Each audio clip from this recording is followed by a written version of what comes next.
Welcome to In This Moment. I'm Janet Stovall, DEI strategist, joined by organizational culture expert Khalil Smith. We tackle the urgent questions in management and inclusion, exploring what's next and what you can do about it today. We're so glad you're here with us. Let's dive in. Welcome back to season 2 of In This Moment. We mentioned before that this season will have lots of amazing guests, and with our first guest episode, we're starting with something every leader's struggling with, but few are handling well. And that is, how do you lead when you can't predict what's coming next? And we chose Valeria Lasseter of Lasseter and Associates to kick off this season because she does the kind of work that sets the foundation for everything else that we're going to explore in this season. While other leaders are stuck in a sort of reactive mode, constantly putting out fires, really successful organizations are trying to build adaptive capacity. That's the thread that runs through this entire season, moving from reaction to strategic action. And Valeria Lasseter is a strategic foresight expert and leadership consultant. So who better to bring in and have this conversation? She's developed the power framework that helps leaders not just influence change, but also allow themselves to be changed by perspective, context, and relationships. She works with organizations to build adaptive capacity and navigate uncertainty. And that framework is the perfect starting point because it gives leaders key tools that they can use and they need for everything that we're going to discuss this whole season. How do you lead when the rules keep changing?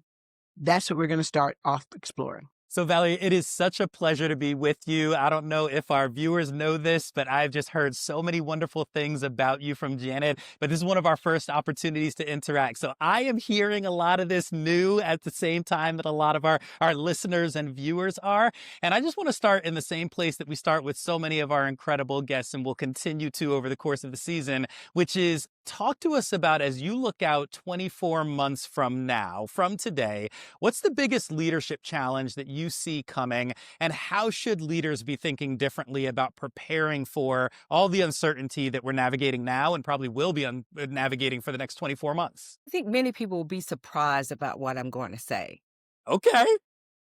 And that is, as I observe organizations and work with executive leaders, one of the things I've recently coined is that you're not being hired for putting the widget in the hole. That's table stakes. What in this climate in particular, what's important is the ability to write relationships. Writing relationships, RIGHT, the ability to navigate, the ability to maintain and repair relationships. And if you're in a leadership role where you are leading a team, keeping that team motivated, inspired, and on that team, resolving conflict that happens internally as well as external stakeholders. So I call it the new talent that I think is going to be necessary now and 24 months from now and ongoing is the ability to write relationships. Because the widget in the hole, that's table stakes. So tell us a little bit about your power framework, because it seems like there's a lot to pull apart here. So first, what are the elements? Because we love a good model. Janet's normally our resident model builder. So now we have another model builder. You can help us kind of pull it apart. So what do the elements stand for, and start to help us understand how this can help leaders and executives understand all of this uncertainty and prepare for it, especially as they're navigating these relationships? Absolutely. Absolutely. And as at Lasseter and Associates as a leadership development company working both with organizations as well as executive leaders, the power perspective framework to the fifth power is about really 5 elements that we've seen over 20 plus years, and also based upon whether we're looking at research done by others that are sort of core elements or disciplines that a leader and even an organization actually is a discipline method to always, whether it's day-to-day perspective or when you're beginning to launch a specific project or establish a new relationship, are important to success. And so I start off by saying it's called power perspective to the fifth, right? And it's the first key element or a theme that flows through all the 5 elements that I'm going to talk about briefly today is this notion of perspective taking. And Janet knows I always say, see things as they are, not as we want them to be. Mm-hmm. Yep. And that has a lot to do with, so from a relationship standpoint, really valuing and understand what people are saying, but more importantly, valuing and making decisions on their consistent behavior, right? Because in the moment or whatever time period, that is the truth. And so, in order to be an effective leader in this type of dynamic space we find ourselves with, the type of administration that we have, the type of world that we have, it is important to see things as they are, not as our emotions may tell us that they are, because our emotions will betray us, right? But seeing things as they are says that you really are looking at the performance. You're really looking at the behavior of a person or the behavior of an organization versus what just the words are. Let me expand a little bit on that, and Khalil's gonna understand this. For anybody that does not know, Khalil and I know each other because we worked at the Neuro Leadership Institute together. And, a lot of their work is based on neuroscience. And one of the term perspective taking actually in the neuroscientific world has a slightly different bent on it. But I think there may be a way that they correspond. And what we learned was that perspective taking was about being able to put yourself in the position of someone else and take their perspective. How does that align with understanding behavior? Could that help? Is it a completely Yeah. different definition? I mean, what do So, you think about that? so the way we talk about in the power perspective framework, we talk about perspective taking. There is an element of a very important element, again, in this type of climate that we're in, that one is interdisciplinary in terms of how they collect data and the data that they use to inform their decision making. So in the perspective taking, we are intentionally encouraging our clients to not just talk to your same choir, like Jen and I just talking all the time. No, we need to go outside of our regular community and have conversation. Equally important, we need to go to communities and disciplines and individuals who actually believe and talk about the opposite, Mm, right? And so wow. what I tell clients is that when you talk about leveling up your leadership requires some depersonalization so that you can push to a goal of being the very best leader and the very best impact person you can be. That only comes with, I believe, being interdisciplinary and taking the full perspectives of everyone, including those who you disagree with. Because they actually are our greatest teachers in many ways. And so, in other words, we have to become comfortable with disconfirming information. Information that does not affirm what we believe. And the reason this is important is because should expand and push our own thinking. Well, that's one of the reasons, you and I have been friends for so long because you will push back on me. And you push back in a way that gives me a perspective that I hadn't thought about. I don't know how many times I've come back and said, I'll call you up and say, okay, I know you said that, and I was kind of poo-pooing when you said it, but, and it happens all the time. Yeah. Yeah. And moving ahead a little bit on your model, one of the disciplines in there is context. I know that clearly relates to perspective because if you had perspective taking, because if you have a different perspective, you have to put it in a context. And I'm very big on that. I've built a model that talks about knowing where you are. But what does it mean in your model? What does context mean? What's important about it? Yeah. Can I go back for a second Of to course you can. go back and tie a little bit to Khalil's question about, what is the model all about? I want to sort of, not only is it about perspective taking, but even before that, why is it power perspective? Because I believe in order for people to be both integrated, meaning at home personally happy and at work personally happy, that one has to have power. What is power? So our simple definition of power is the ability to make change and the ability to be changed, meaning that in the process, my agency depends on me being able to feel and actualize power on something, with something, to something. At the same time, real power and level up leadership is I also am open enough, mature enough, committed enough to also recognize that I also need to be willing to be changed. So these 5 elements have to do with making sure that, especially in the midst of turmoil, challenge, and uncertainty, that we as leaders, no matter who you are, remain powerful. And this is particularly true for communities that may feel targeted or whatever. How do I feel strong? Remain strong, powerful, right? And I think if you understand that you can't move things if you feel powerless, right? Right. So this framework, these 5 elements are elements or disciplines that can be thought about as a whole or distinctively. So as you're leading, ing, you are actually building power, but that you are changing something and that you are being changed. And I also want to say about leadership. When I use the word leadership here, I'm talking both about those who have the title of leadership, where they may be leading somebody or some people, but I'm also talking about anybody inside of a group, a corporation, or a social club where you are leadershiping. No. Okay. All right. You might not have the title, but you are leadershiping. Right. Okay. Right.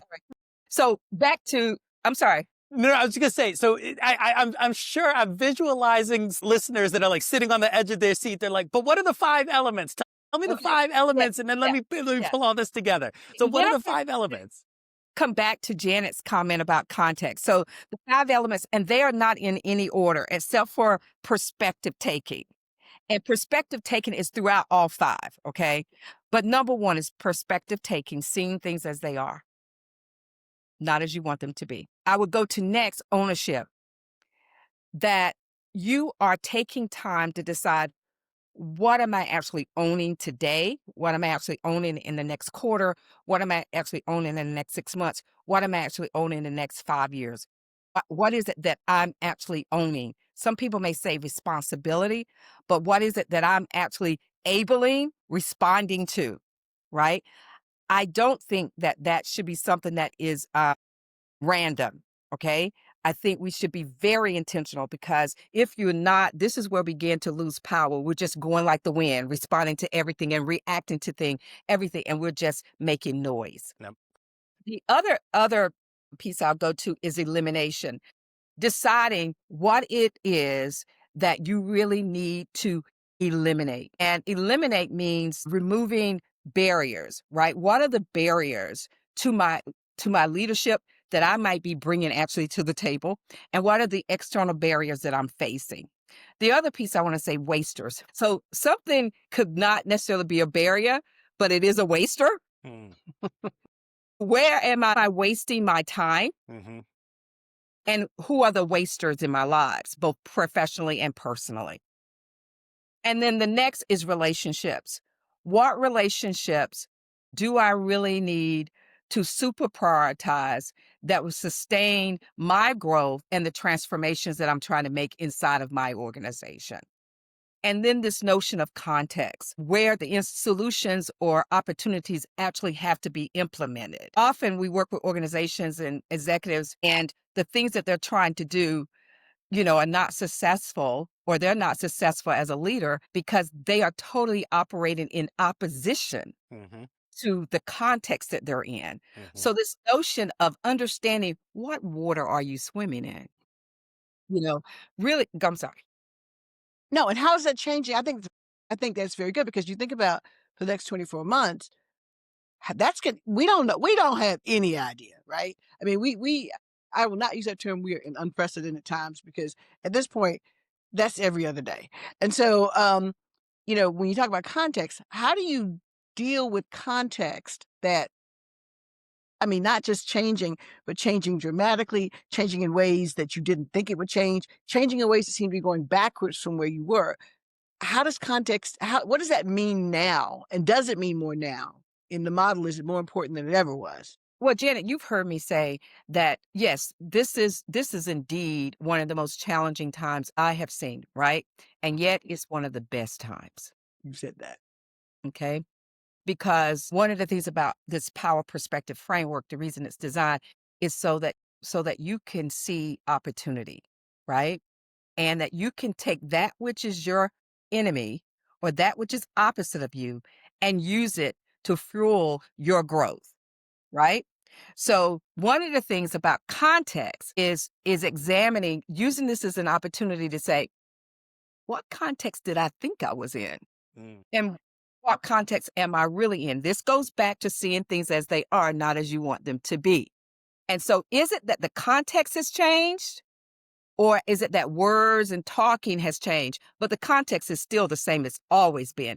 And I'm not talking about the global context. I'm talking about within our organizations. What I'm seeing, it's not so much that the context has changed, pieces have changed, Mm, but the mm, organizational culture itself may not have changed. And I think people will get confused between the busyness of things that have changed versus has the organizational culture really changed? And this is why it's important to look at not what people are saying so much, but what is the behavior? What is the demonstrated, measurable behavior that we can see? The thing that I think is important for leaders and organizations over the next 24 months, whether it's a leader responding, managing up, or it's a leader responding to their board, is it's very critical to know when you have alignment. And we find that organizations and leaders sometimes get confused between approval and buy-in. mm, And mm. leaders often stop at approval, meaning they go in and they say, are you going to support this DEI program? Concepts great. And the leader, CEO goes, thumbs up, great job. Yeah, who can, I mean, like, who would disagree, right? Right. But that's not a commitment, right? Even a budget is not necessarily a commitment. It may be a type of commitment, but it's not buy-in. Buy-in is, do I approve it? But am I also willing to advance it, put my name behind it, be an ambassador for it? And I think so if you're a leader and then over these months, I think one of the ways to decrease your stress is actually really coming up with a more disciplined approach to knowing when you have alignment and support. And then Okay. the other piece I would add about the context is knowing when you also have power or coalition. Sometimes people are making noise up, people are commenting on change or things that need to be changed, and they end up are just making noise. And reason I say they're just making noise is because they haven't first assessed where the power is going to come from to make that change. And if you have not assessed that and identified that, I'm not sure you should be raising the issue, Mm, right? You may not have the power, but do you have the influence over someone who has the power, right? Because if you do not have that power equation sort of identified, then you are just a clanging cymbal or you're just making noise because nothing is going to happen because the power the power has not been identified, established, engaged. And Valerie, do you find that obviously every leadership team is different, every organization is different? That's the very essence of what you're talking about with context. But do you find that there are one or more of these things that leaders tend to get wrong more often than not, or some that are more challenging than others? Because I think when you talk about kind of, establish the wasters, I think about leaders that, are confusing. I used to work with a wonderful leader who would always say, don't confuse motion with progress, right? Don't just go out and do a lot of different things. Get clear about what you're trying to accomplish. So you talk about removing the wasters and, identifying the perspective taking. It seems like some of this obviously requires time and energy, but are there things that leaders tend to get wrong that you would say, pay attention to this as you start thinking out over the next 24 months, because this is where you're likely to stumble? Yeah.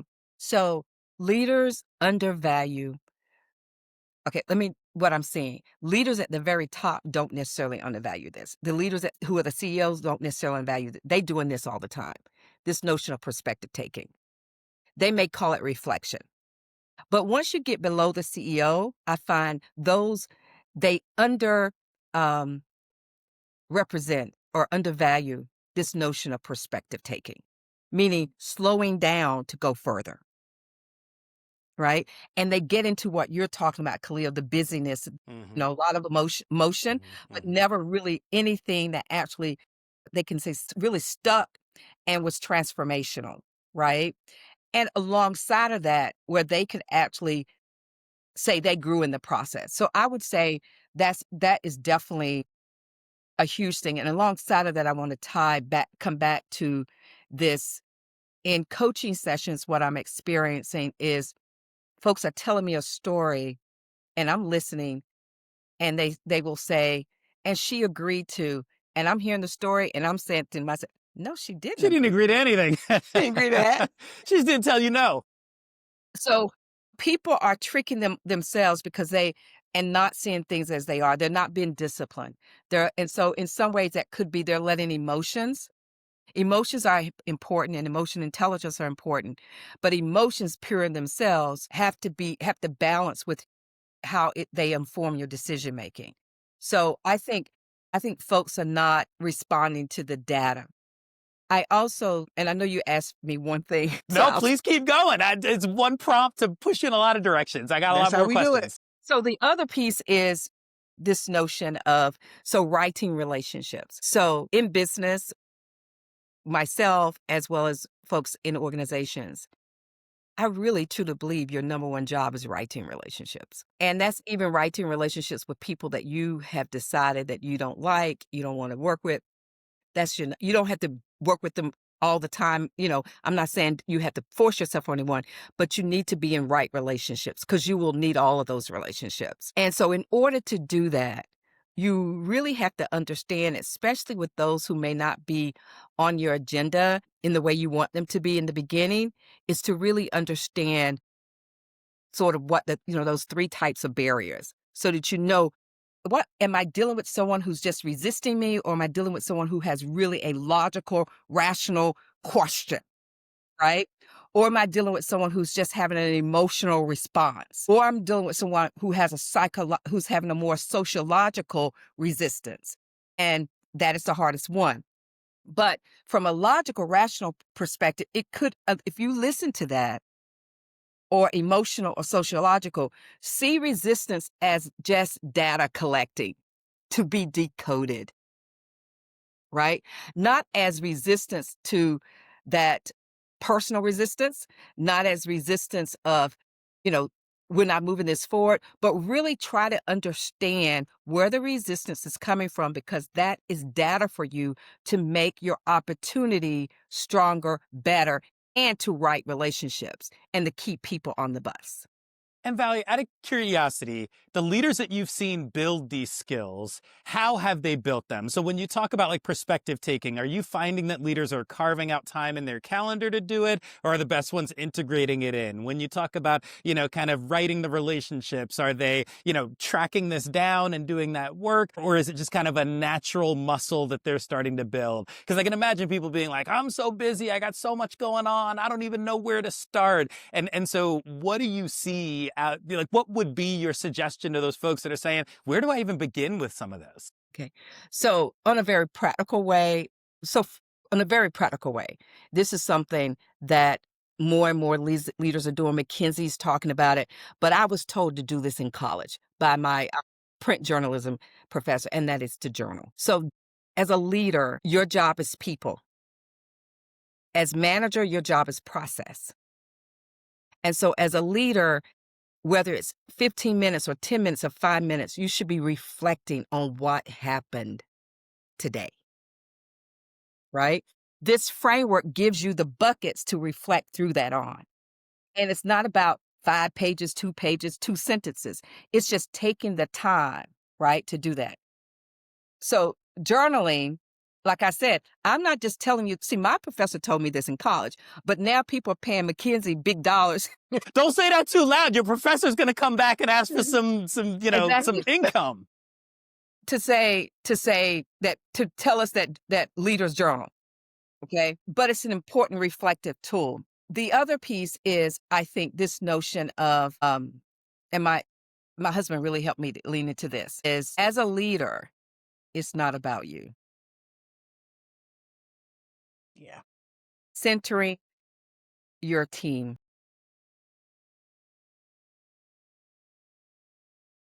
And it's hard to do because you got people breathing on you to get to certain results. But the more effective you can do that in support of great results. In order to do that, you have to know where you're going. You have to have some perspective. You have to know what the outcomes you want to achieve so you can translate that to your team. And you have to make sure that you're giving feedback. The people who says 80% of the people who get feedback are more engaged. But I'm finding leaders do not use the discipline to give feedback. So in other words, there has to be a sort of a mental shift about what's important from the widget in the hole to actual leading. Widget in the hole is not leading, folks. That's managing.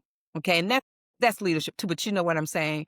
Mhm. Leading is the things we're talking about today. That being said, and we went through parts of the model, and you talked about writing relationships, and you mentioned that one particular type of those disagreements or disconnects is harder than the others, and that's I think you said the sociological one. Um, and I can understand how hard that would be. But if we kind of shift our conversation now to saying, what can people do right now? And we're talking about in terms of individuals and in terms of organizations, looking at all that's next and the need to write relationships next, the need to always take perspective. What parts of the model are really important to do right now? I mean, all of them, of course, but what are the ones that are the most active and the most objective and the most actionable, both for organizations and for individuals? From an organizational perspective, and this is sort of just, a regular giveaway, is revisiting organizational values. Don't take that for granted. It's time now to sort of revisit that, reset, and align. And in that, talk about what are those norms that are written and what are those that are unwritten. So I was in a training recently for Georgetown University that I was conducting, leading change within your organization. And some folks said, "Oh, we manage change well. Everybody's on board." Well, I was like, right. Not Like, likely. sneak peek. No, they're not. Right. So obviously silence has been used there. So this notion of really revisiting your organizational values, those norms that are written, but also creating space for talking about those that are unwritten. And I'm going back to Khalil's thought about, well, people are busy, they don't have time for this. Well, this is the big rock in the jar. How do you really get a team directed where you wanted them to go without having to micromanage them, talk to them, remind them every day? Is first putting that big rock in the jar about what are the organizational values, written and unwritten. Often what trips up new people on the team are those unwritten norms and beliefs that only the team who's currently there, really knew about, right? Mm-hmm. Mm-hmm. Absolutely. Does it make sense? Yeah, it absolutely does. So when we think about, what you can do now, and if you have to get those unwritten ones, how do you find the unwritten ones? How do you figure them out? How do you get them written? I mean, how do you do that? Because especially now, I think with the way things are moving faster in directions that are very different than the sort of the pace we had been on before, there are going to be Right. some new unwritten rules written. Right. If you're not in a situation where, if you're in a situation where people will perceive people coming together to talk about these things as kumbaya and woo woo woo woo. If you're in that kind of environment, then as an individual leader, when you're doing your head to heads or you're doing your one-on-ones, create space for that. Mhm. Create space for get people's perspective.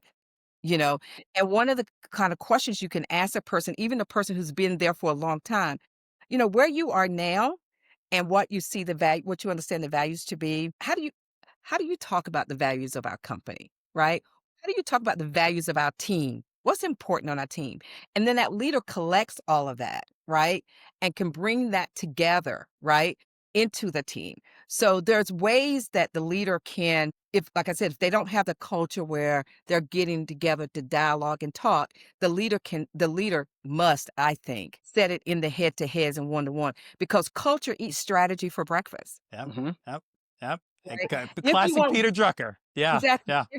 if you want great results, it requires great leadership, right? And great leadership is leadership that is perspective taking, and that is also in that centering their team and also constantly leveling up their leadership. Part of the ownership in this model work is that you don't wait for someone else to develop you, Mhm. right? I hear a lot that from leaders, especially minority leaders, that they're not developing us. They're not developing. Yes, and I'm sure that's true, and we hope they would. But ultimately, you are responsible for your development. I know people may not like me saying that, But but we need to hear it. I think you're saying the things that we need to hear, and it feels like that goes to ownership in your model, right? What are the things that you are going to own? You talked about where's your power. You've talked about really taking back a lot of that agency, and you even I noticed the shift when you were talking about leaders can, and you said no, leaders must. Leaders Mhm. must do this in their head-to-heads, in their one-on-ones. And I've often heard folks say, don't let a problem above you become a problem below you. And so in those organizations, if folks are saying, well, my C-suite isn't doing it, so, well, I can't do it, or they're not doing it, so I can't do it. What you're saying is you can. You are giving people the tools in this conversation. and that's what you say when you say my leadership is not doing it, therefore I can't do it. That's what you say when you're in elementary school as a leader. There's some No, people looking down right now sheepishly, like, oh, I said that no, last no, week. seriously, when you're at elementary level of leadership, Yeah. right? Yeah. So I think when you're at pure leadership, you're leading all the time. You lead at the freaking grocery store, right? Because you see it as a way of making the world great. And leadership is not about being in charge and being in command, right? Leadership is about creating helping others and yourself maximize their full potential for the greater good of the project or the greater good of the world or the greater good of whatever is going on, right? That's why you can, or at least me, that's why you can lean in it so hard because it's magical when it happens well. And it's a gift that keeps on giving. That if you are, and this is why you have to own your own development because it's something that you will take with you wherever you are. Well, and interesting you say that because we had a guest, one of the episodes, I can't remember exactly what it was, but sort of this said same sort of said the same thing, said basically the context there was when organizations are starting to move back, and he was talking primarily about diversity, equity, and inclusion initiatives. Says, when organizations walk away from that or slow them down, eliminate them altogether, now it's up to you to figure out how you're gonna do this. Like you said, especially with people who are Right. underrepresented. The reality, Janet, something like diversity, equity, inclusion, not the words themselves, but the meanings behind them, don't go away for people. Maybe the program itself, Mhm. the documents go away, but the lived experience of people, it does not go away. And that's for everybody, not just for Black and brown people. Everybody's living through diversity, equity, inclusion, race, sexism, homophobia. Everybody's living through all of that nonsense, right? So you can say, oh, you're not going to do that anymore. Okay, great.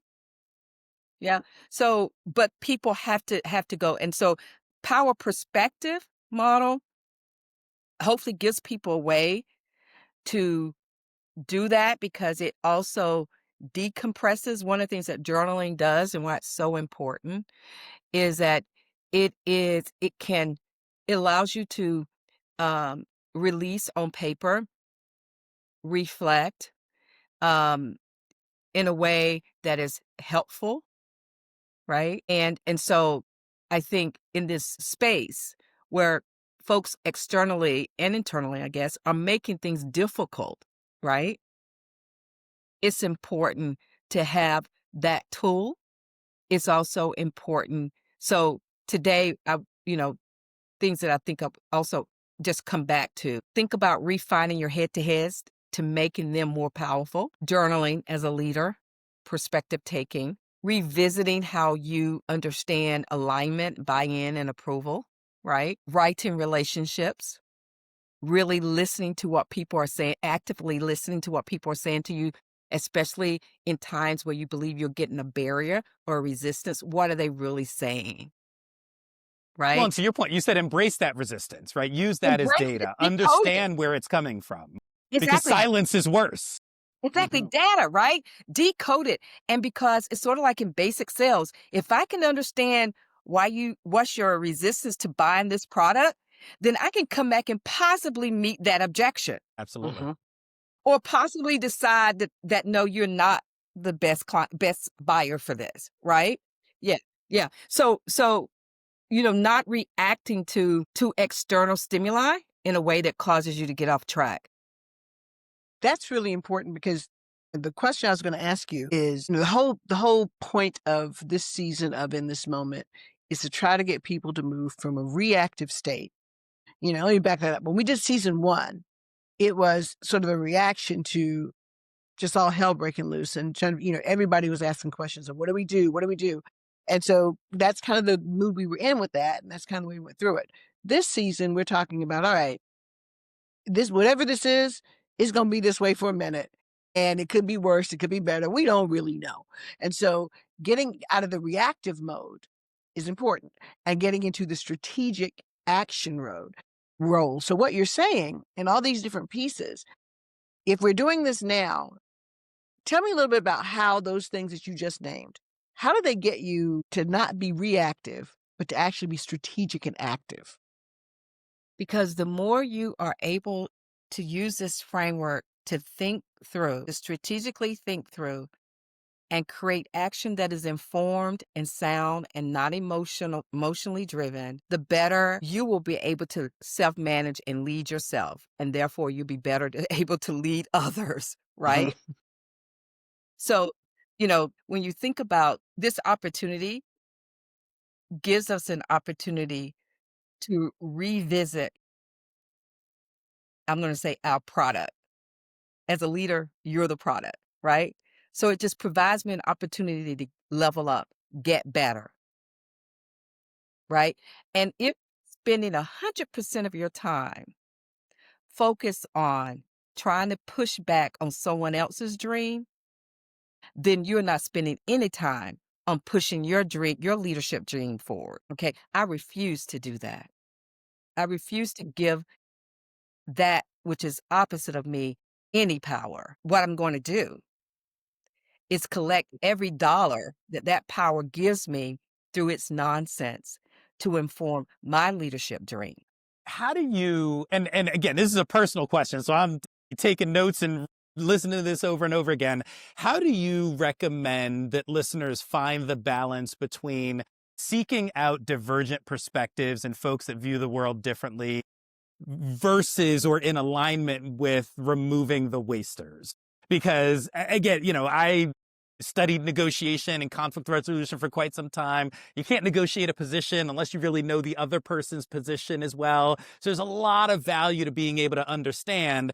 And yet at some point we have to recognize that there are some people that are wasters, that they're not giving you an intellectually honest debate. They're not interested in really, talking about the pros and cons of a particular program, but rather just, I want it shut down. I want it all shut down. I want it to go away. Is there anything that you can give folks around the balance between this is how you go find those divergent perspectives versus this is when you need to recognize that's going to be a waste or a waster, as difficult as that is for somebody like me to get to, because I want to think everybody could have a wonderful conversation, but that's not always the best use of our time. Or is it? Okay. Yeah. So I think you all would know what I mean, and your listeners would know what I mean when I say not everybody's important. Just not, right? Okay, we're talking about business, we're not talking about our family cookout, right? Or so in the context of business, not everybody's important. And so I think you prioritize coming back to power again, right? Because it's all about power. We prioritize those with the influence and those who we think we want to be influenced by. Okay. And once you sort of think through that lens, that list becomes kind of small. Yeah. Well, and to your point, even about creating that list, right? You say list because I think in your mind, you naturally go to, you should have this list. This is part of your journaling. I think for a lot of people, it's just, who am I talking to today and what's going on? And to And that's Janet's what we point want to about being stop. whiplashed. Right. And that's what we want to stop. Right, Mhm. right. If you're just allowing it to just happen. Now, that is negate organic, right? That's negate because one of the strengths you have to have, I think I would like leaders to develop is listening to the nudges. having That's insight. context, right? Exactly, having insight. But at the same time, you still need to have some type of plan, right? And when I say that, people think I'm talking about this big, robust 10-page topic. No, no, no. I'm talking about maybe each month you decide who are the 3 major players that I'm gonna seek information from and understanding, Well, your right? point is it's about intention. Be It's about intentional about where intention. you're spending your About time, your intention energy. and being intentional. And I'm seeing too many leaders, in particular Black and brown leaders, that are that need to apply more of a discipline process to the way they're showing up. Their strategy, they have the same strategy no matter the context. That is foolish. Context matters, right? So your strategy, which is a theory in of itself, until you really test it and it works, your strategy really should be adjusting, or you should be at least looking at it to see if it needs to be adjusted, depending on your context. One of the things I think might help our readers, our listeners, is what we're talking about, even though there's 5 different components here. Choose one action or choose one component. There's 5 days in a week. Monday, I'm going to think about perspective, right? And I'm going to do that only in the context of my head to heads, for example, or I'm going to do it in the context of my head to head with my boss, right? I'm going to use that data and that information. So, in other words, you don't have to do everything at once. When I say the benefit that you get, the exponential benefit you get from reflecting and perspective taking is huge. It's very similar to why people do executive coaching. It's all perspective taking with another person.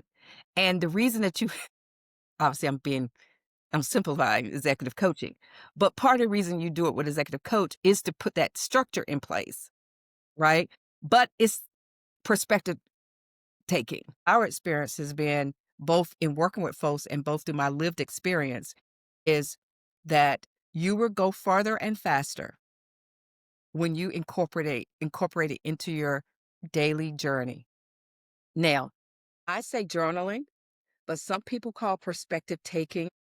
It's intention. It's It's intention. intention. Valerie, you and I could do this all day, and we probably will do this all day sometime soon. Now, this is a question that we've just started asking our guest, and so I'm gonna give you a minute to think about it. But what is one question? You can give me 2 or 3. We'll figure out which one we use. But what is one question that I didn't ask you, or that Khalil didn't ask you, that we should have asked you or could have asked you to help our listeners better think about the power model, power perspective model, or just what's next and what's now? But what is a question we could have asked and didn't? And then answer it for us. Hmm. You guys did such a great job with the questions. The one that comes to my mind, and I think it's because of the environment that we're in. But it was like that before this environment too, but it's just magnifying it. People are struggling with what's next for their careers and whether they should leave or stay. And so I think this model can also help with that, right? One of the things I think leaders have to be mindful of is confusing things, confusing this situation that we're currently in and under as the reason Mm. when the desire to really probably leave or do something different was there before, right? And this is where a coach can be helpful. And alongside of that, I talk with people about you can leave an organization or leave a department, but you don't have to have a negative reason, right? I think people struggle with change. I think people struggle with that it's okay to change and leave a relationship. And you don't have to have drama in order to do that. And you have to be mindful that and know and sort of do the perspective taking to discern, am I creating the drama because I want to leave, right? And that to it's okay to leave without drama. It's okay to say this relationship, I no longer can serve it and it no longer can serve me. And part of writing relationships, where I'm big on that, is that I hope people can separate or choose to be together, not to be together with writing relationships, not that they have to be so destroyed because people are really just making life choices or choices for themselves.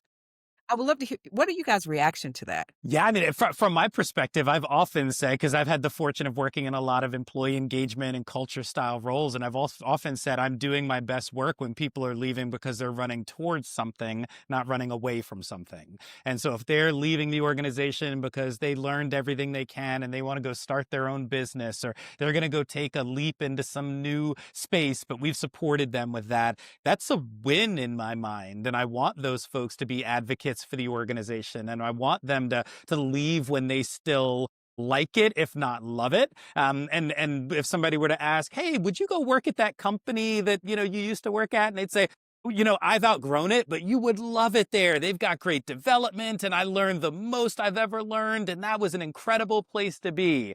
And I think that, to your point about potentially creating some of the drama to create the rationale to leave, I think it's a brilliantly made point. And I think, a lot of what you've talked about is challenging us to really think about, why am I doing what I'm doing? And how am I showing up in this world, and how am I owning stuff? And do I need to create a reason to leave, and therefore I'm creating all of this drama and toxicity around me? Or do I just own that the time is right for me to move on? And I can say, thank you so much. Loved it while I was here. I'm off to the next thing. I'll see you soon, right? And we can be okay in that space. I love that notion, and I think it pushes us all to be far more deliberate about the choices that we're making and what we want out of our career and what we're willing to put up with out of our career. And I think it goes right back to the things you were saying around, you own your development. Like you said, some people may not want to hear that because that's a cop out. My manager isn't doing what they need to, and the company isn't investing in me the way they need to. I am the only thing I have brought with me throughout my entire career, right? I have left a bunch of different organizations that hopefully they invested in me. But if I've gotten what I can out of that experience, then I am walking away far better off than if I had just waited for others to continue to invest and to pour into me.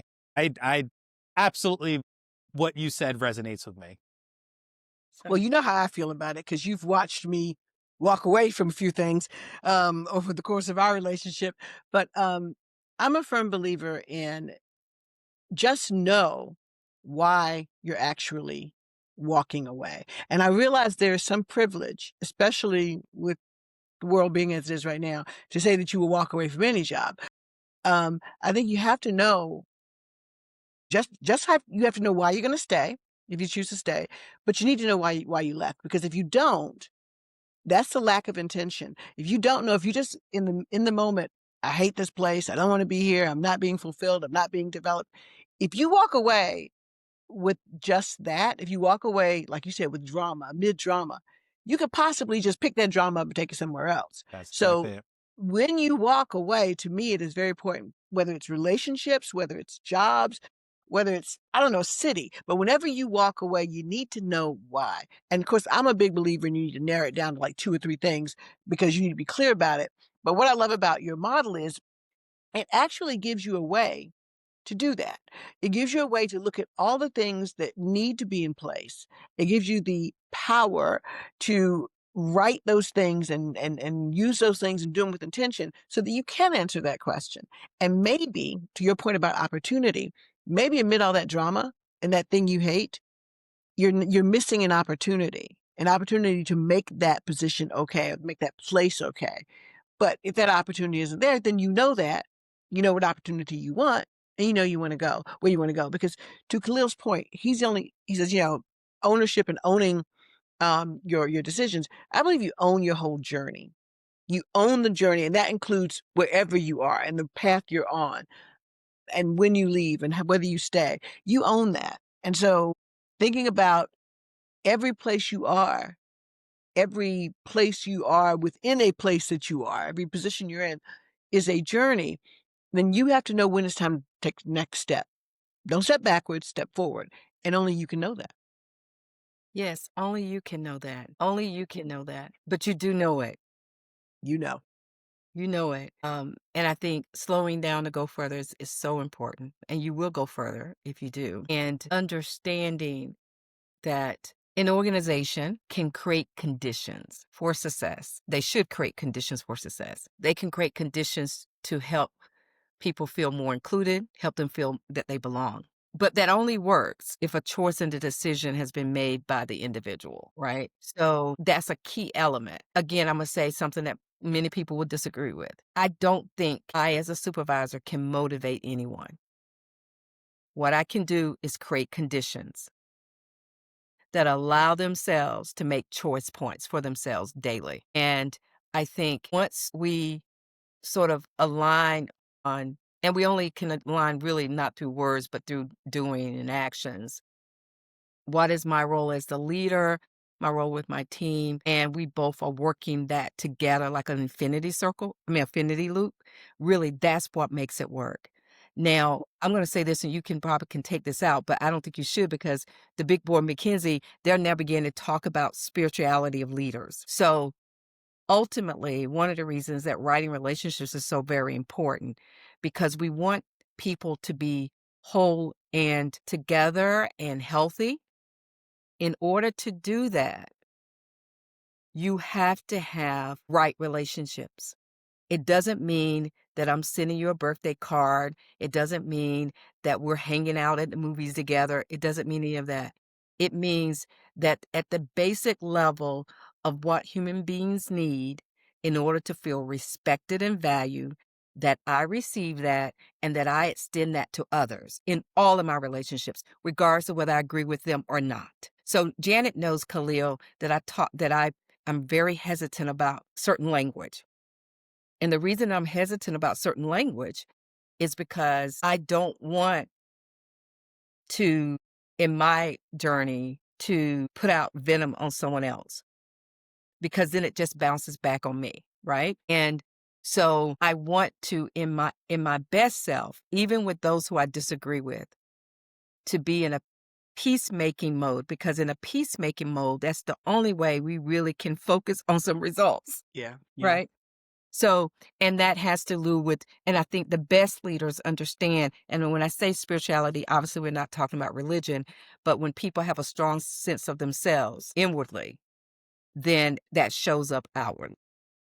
Yeah, and Valerie, I think to your point, the way that I'm starting to see more and more folks talk about spirituality is what is the thing that is bigger than this moment or bigger than you? And for some people, that is very much their religion. For some people, that is their purpose. For some people, it's their mission. When you find that thing that is the thing that you take with you beyond the company, beyond the job, beyond the project, beyond the thing that is right in front of you, it starts to put a lot of those other things in focus. And that's Right. why a McKinsey and others are talking about it, because you can put people on the hamster wheel and have them do the same projects over and over again and get them really good at Six Sigma and lean and all of these other elements. But when you take a step back and say, and you started our conversation about the values of the organization, right? When Exactly. there's alignment with the values, maybe not one for one, everything the company No, believes, it I doesn't. believe it as Right. well. Exactly. But am I working at a place where I'm happy that my energy creates an output for this organization?